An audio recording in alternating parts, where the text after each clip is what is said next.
صباح الخير عليكم يا حلوين. ونبدأ بسم الله ونقول اللهم صل وسلم وبارك على سيدنا محمد صلى الله عليه وسلم. النهارده هنعمل الكحك بالملبن. ما بحبش بالعجوة. فاتفقنا ان انا وماما واختي نيجي نعمل الكحك النهارده. تمام، وصلت بعد الفطار بعد ما اذن ب10 دقايق كده. دول 3 كيلو دقيق. تمام، سخنت لهم او غلت لهم قدحت لهم السمنة. قد ايه يا ربي؟ كيلو ونص سمنة. عشان هي قالت لي نص كيلو دقيق عليه نص كيلو سمنة. طبعا السمنة بتغلي جدا، فبص اول ما بنحط بتعمل فوران كده. انا نفسي كنت اوريكم صوتها والله. يعني بص طبعا سخنة جدا، ما ينفعش نحط ايدينا خالص خالص خالص، لازم نقلب بمعلقة كده او مقصوصة حاجة كبيرة، عشان هي سخنة جدا جدا جدا. بصوا بتفور ازاي وتغلي، صعبة.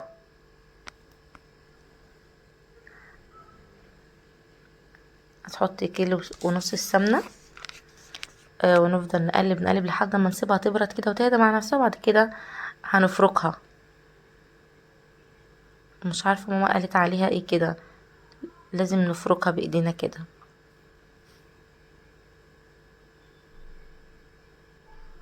طبعا احنا محضرين جنبنا الفانيليا والبيكنج باودر والخميرة فورية، مش هنستعمل خميرة بيرة عشان عايزين نسعف في الوقت. احنا مخلصين على فكرة الساعة 3 الفجر.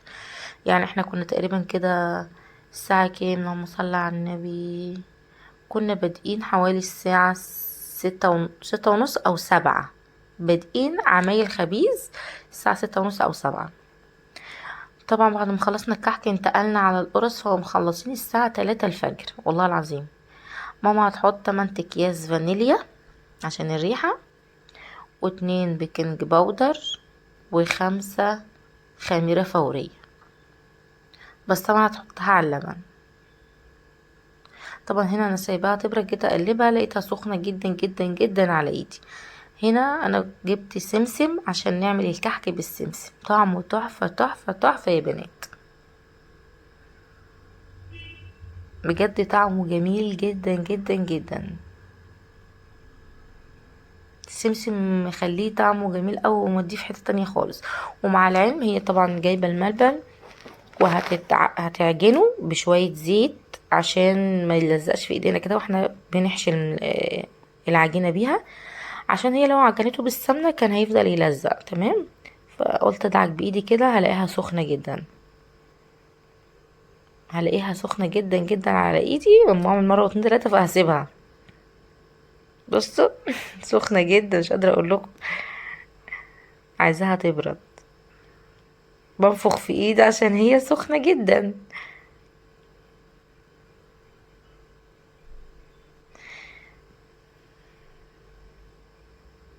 بس مجرد ما تدعكها كده في ايدك بالسخونية تيجي على طول. كده كنا خلصنا اساسا تلتيت او مش عارفة. وماما جابت شوية لبن، حطت في اللهم صل على النبي فيهم الخميرة الفورية، ودوبتهم كويس جدا وحطيتهم. ايه ده ماما هنا لسه بتعمل الخميرة اهي. ده انا خرفت خالص ولا ايه؟ لسه بتفضي الخميرة كلها في طبق عشان تحط عليها اللبن وتقلبها. لو تحط شوية سكر صغيرين. ادي شوية السكر، حوالي ربع كيلو كده او نص كيلو، عشان احنا برضو عاملين 3 كيلو كحك. وادي اللبن ده سمسم اللي في اللبن ده، ما تتخضوش يعني من حاجة، مش حاجة وحشة. هنقلبه كله بقى تقليبه زي ما قال الكتاب، عشان خاطر الخميرة الفورية ما تكلكعش. طبعا اللبن معانا دافي، اللبن هنا معانا دافي. ما بتحطي لي حبة حبة حسب ما العجينة تاخد معانا يعني.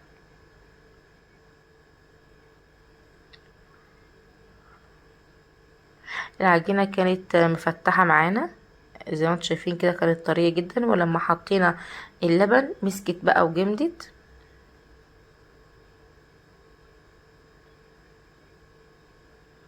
بس يا ماما بتعمل شوية وانا بعمل شوية، عشان هي برضو العجين ده بيوجع الايد. اللي عنده مكنة خبيز والله بتريح عجان ده.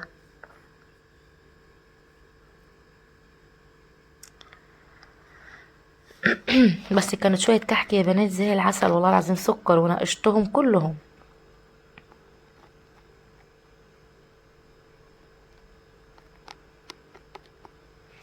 ما شاء الله الكمية فرطت معانا كتير جدا، اللهم بارك.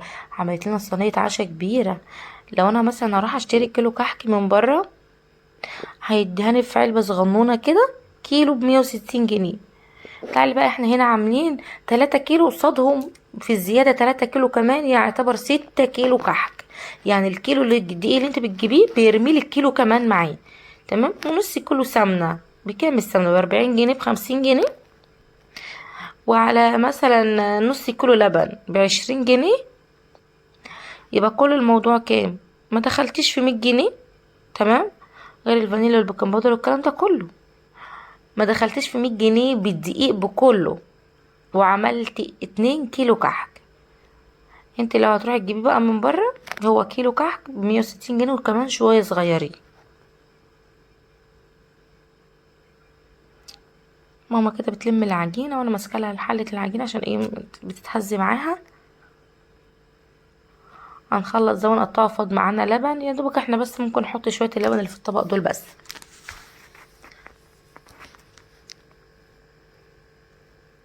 وهتعجن الملبن بزيت وهنحط عليه شوية سمسم، وهي اللي هتقعد قدام الفرن بقى وتسوي. بصي بقى هنا بتعجنه اهو. بعد ما عجنته حطينا السمسم وهقلبه.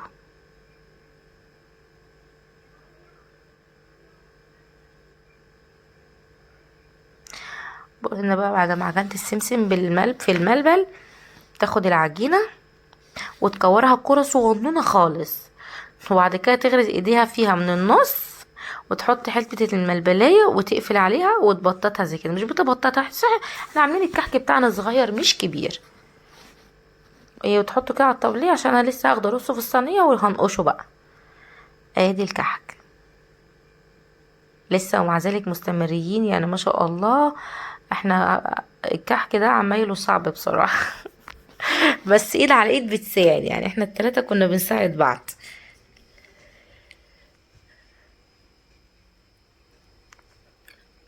بصي بتتغذى من النص ازاي، تحطي فيها حتة الملبلاية وترجع تضمها تاني. اهي بتكورها كده، تقوم حطها في النص وتقوم قافلة عليها بقى شمال ويمين زي ما انتم شايفين بالشكل ده. مهم. وبرضه لو ما شفتش كويس هوريكم واحدة في الاخر خالص انا كنت بعملها اخر كحكة خالص. انا كنت برص بقى في الصينية عشان هنقشه هو في الصينية. بوسع طبعا عشان ما يكونش لازق جنب بعضه، عشان لو كبر او نفش ولا حاجه هو في الفرن. ماما قالت لي لا انت موسعه جامد قوي، ضيقي شويه كمان.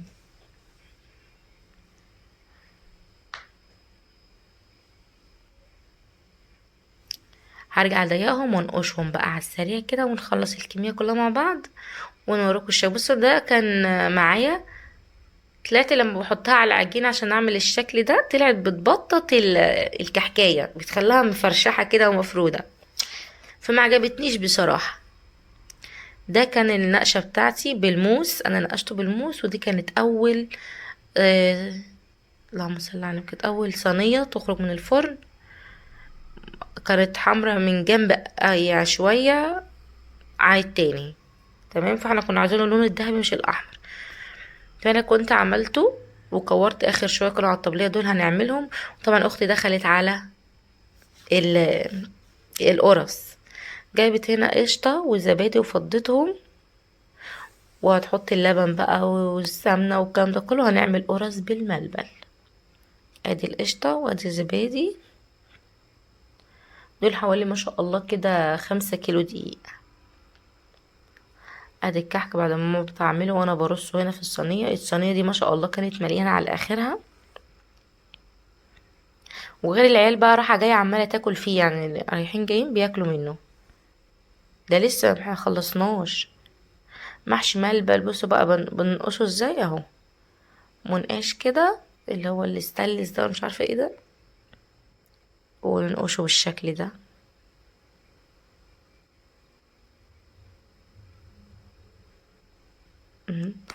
النشا دي طلعت زهرة وباينة وحلوة عن التانية. بص اخر كحكاية بقى بنعملها ازاي اهي، بنعملها زي الكورة صغنونة جدا. ناخد حدة ملبلاية ونحشرها في النص ونقوم قافلين كده كده كده كده كده، بس خلاص خلص الموضوع. نبططها بقى، بقت كحكاية صغننة اهي. يا سلام على الروقان. هننقش بقى وندخل ده بقى عجينة القرص. اختي حطت المكونات كلها على بعضها واللبن والسمنة والكلام ده كله عجنته، وقلنا نحشي ملبن. مم. نفس من نظام الكحك، بس دي قرصة كبيرة شوية مش صغيرة. اه بص حط الملبن بالسمسم في النص ونقفل عليه كده ونبطط ونرصه في الصينية وخلص الحوار. والله شوية قرص زي العسل وكحك زي العسل. ده كانت التسوية بتاعته. لونه جميل جدا وطري وهش جدا وطعم وريحة فظيعة فظيعة فظيعة. هي دي القرص ولا بلاش. بص بقى دي تقريبا اخر حبة هنخلصهم. إيه طبعا الملبن ما كفاش، كانت الناس نامت وقفلت لان احنا كنا شغالين الساعة 2:30 بالليل ولا 3، فكان خلاص خلصوا. دي فيها ملبن، حبيت اوريها لكم. طعمها تحفة، بس اللي قادر ياكل بقى، ما كنتش قادرة بصراحة، اكلت نص واحدة بالعافية. دي كانت كمية الكحك، ويا رب يكون الفيديو عجبكم ووصدقكم اللهم على السلامة.